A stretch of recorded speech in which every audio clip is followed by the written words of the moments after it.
Amazon has released a free video game, Crucible, and I played it for about 3 hours. Here's my review. Welcome to the newest episode of SDW. Super Dario World! It's a me, Dario! Woohoo!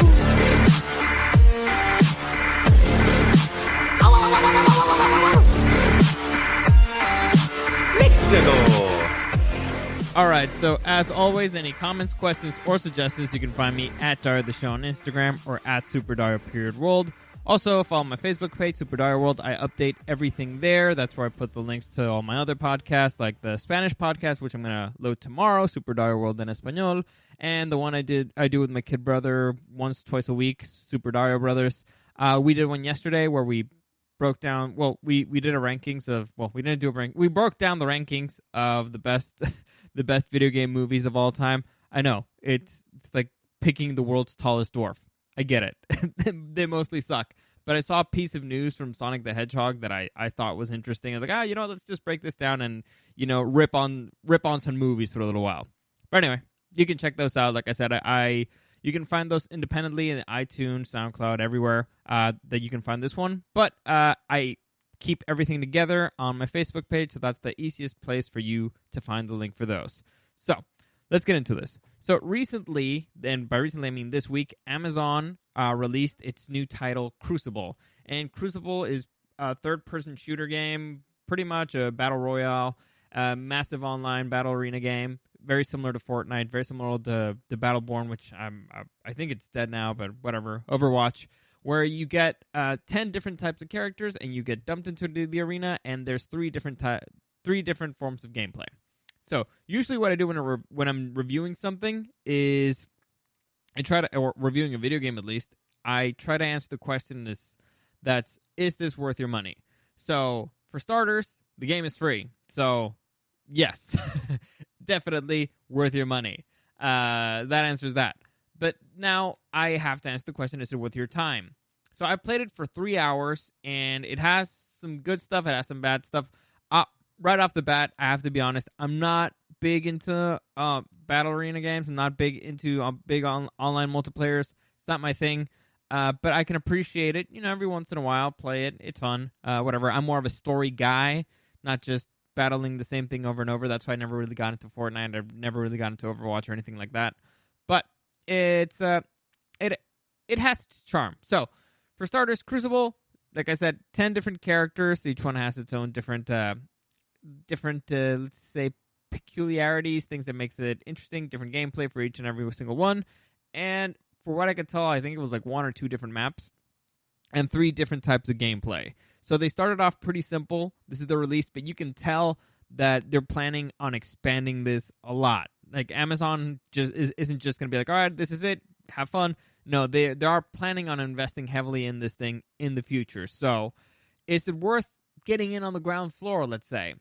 Honestly, if you're into these types of games, I'd say yes, because the foundation of the game at its core, it's actually the gameplay. The gameplay is the most important thing, right? And the gameplay is actually pretty solid. It's smooth. It's very smooth playing. The characters are different enough to make it interesting. The map, the world, it's interesting. I'll break all that down in a minute. But overall, to me, the gameplay seemed fun. It didn't feel like overly buggy. I heard at the beginning it had a lot of issues, but it didn't feel overly buggy. It didn't feel like the game was pulling some bullshit on you and stuff like that. And it was simple enough to control.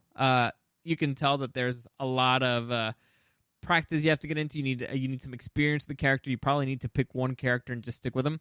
But and it all depends on your game style. So let's start off with the 3 different types of, let's say, of game styles you can play. There's right now you can play 3 different types of matches. The first one is supposed to be the easiest one. This is the one they recommend. And, actually, before I get into that, one thing about this particular, 2 things that makes it different from any other MOBA, that's massive online battle arena, or any other battle royale, is that in the world that you're playing, there's also animals that are alive. So the vegetation that affects the game, and animals that affect the game, and you have to collect essence. Now, essence basically allows you to level up. So when you kill an animal, you get experience points and you level up. It's pretty straightforward. I don't think that's an original thing, but the whole having other creatures there who are alive and who can actually hurt you, I believe I haven't played that before. So they have that. And the three different types of gameplay is, first off, you got Harvester Command, where there's these things, there's giant machines, there's 5 of them in a map, and they're called harvesters, and they collect essence basically from the world. The world releases essence, and that's basically experience points that help you level up in that match. Because the more you level up, the more powerful your character gets, the more skills you have. That's pretty much it. That's long and short of that. And so it works very similar to domination or capture the flag. Okay, you capture one of these harvesters, you move on to try to capture another or to defend that one. The other team tries to take it from you, and whoever reaches 100 points of essence first wins. Pretty straightforward. The other form of gameplay is called Heart of the Hives, where there's these things. Imagine like a giant beehive that attacks you with giant bees, and so you need to destroy that and collect. I believe this is in a 4-on-4 type of game. The first one is 8-on-8. This one is 4-on-4, and basically you collect. You need to collect 3 hearts from a hive. But the way they're released is pretty interesting because they're timed out. They're not just there all at once. You need to.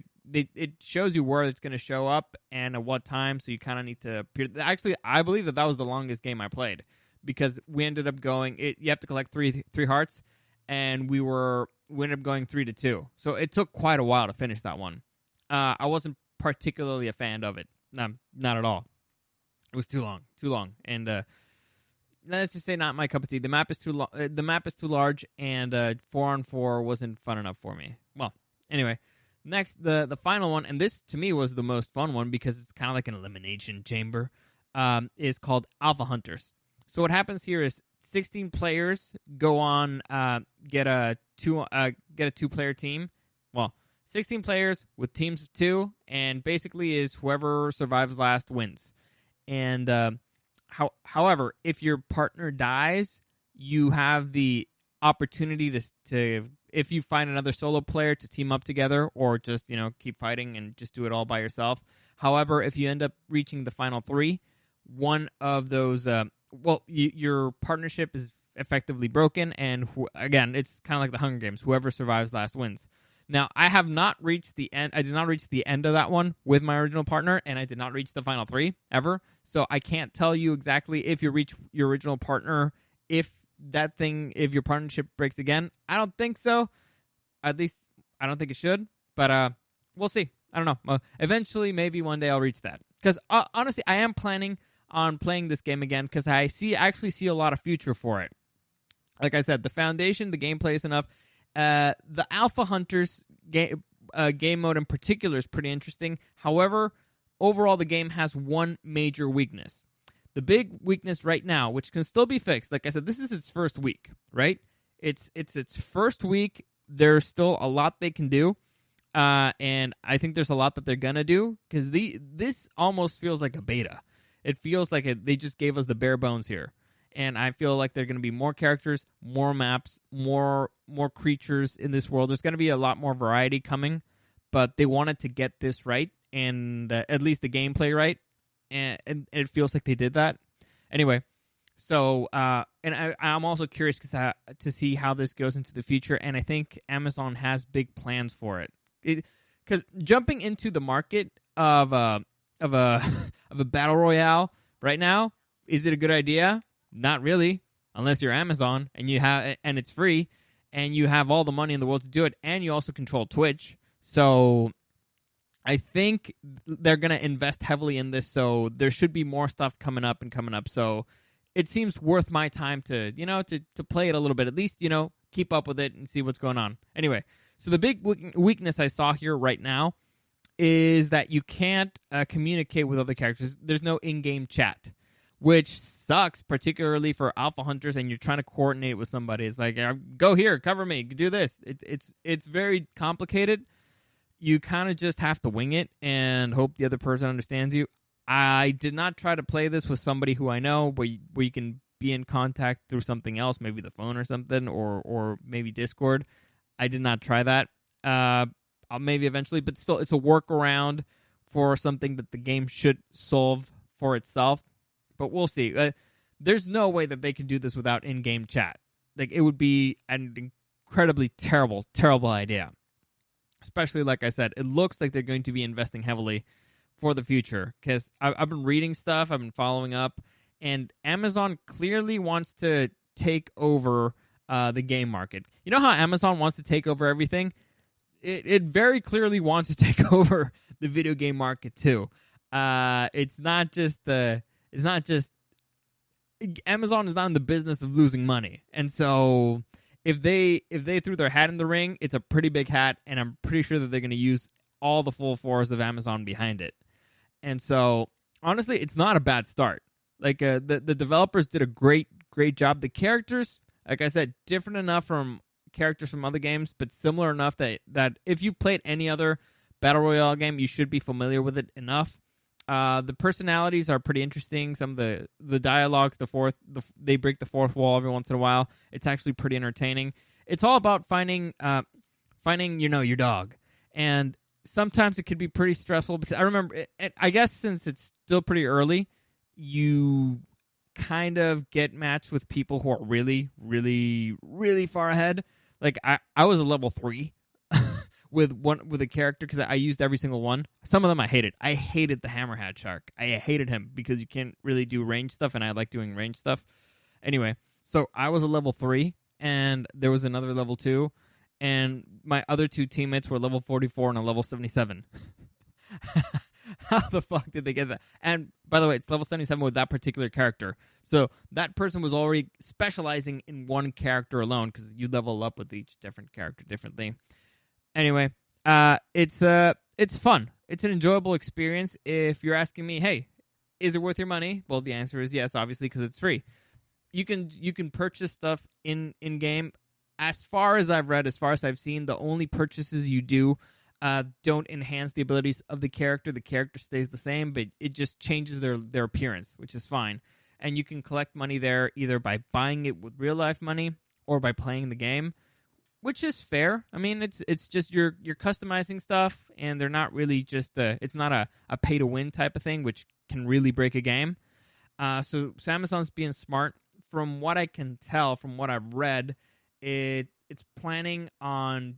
Well, Amazon has big plans for creating their own platform eventually. Like I said, they have the advantage that they have control over Twitch, and so they can actually start. If they wanted to, they could make a mini commercial for this before every single video they play on any of their platforms, including Amazon Prime. So my expectation is that you will be seeing more of this game. It's going to grow relatively quickly.